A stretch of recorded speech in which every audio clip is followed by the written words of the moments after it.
ఈ వీడియో చూడండి.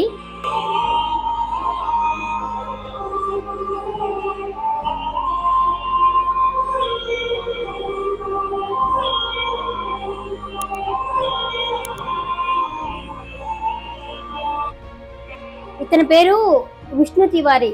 చెయ్యని తప్పుకి 20 ఏళ్ళు జైలు శిక్ష అనుభవించాడు. ఆయన 20 ఏళ్లలో జైలుకి పోతే 40 ఏళ్లలో బయటకైతే వచ్చాడు. సగం జీవితం ఏంది, పూర్తి జీవితం అయితే అక్కడ పోయింది. కరోనా అప్పుడు రాలేదు, ఆ తర్వాత వాళ్ళ అమ్మ చనిపోయినప్పుడు రాలేదు, వాళ్ళ అన్నదమ్ములు పోయినప్పుడు రాలేదు, ఏమీ రాలేదు. అంటే ఒక్క నిజము తెలియడానికి 20 సంవత్సరాలు పట్టిందా? అంటే ఇది తప్పుడు కేసు, అది కూడా రేప్ చేయలేదు పాపం, రేపు చేశాడు అని తప్పుడు కేసు పెట్టింది. ఆయన్ని తీసుకున్న లాయర్ ఎవరో గానీ ఆయనకు చేతులకు దండం పెట్టచ్చు, ఆయన పాలిట దేవుడనే చెప్పుకోవచ్చు ఆ లాయర్ ఎవరో గానీ. ఇది యూపీకి సంబంధించింది. ఆయన పేరు మాత్రం విష్ణు తివారీ.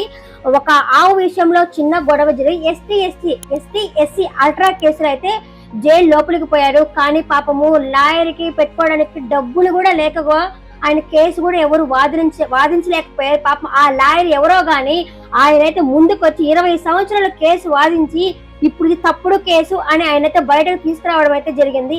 కానీ ఆయనకి వెళ్ళిపోయిన 20 సంవత్సరాల వయసును ఎవరిస్తారు? ఆయనకి పెళ్లి కాలేదు, సగం జీవితం పోయింది. దీని అన్నిటికీ ఎవరు సమాధానం చెప్తారు?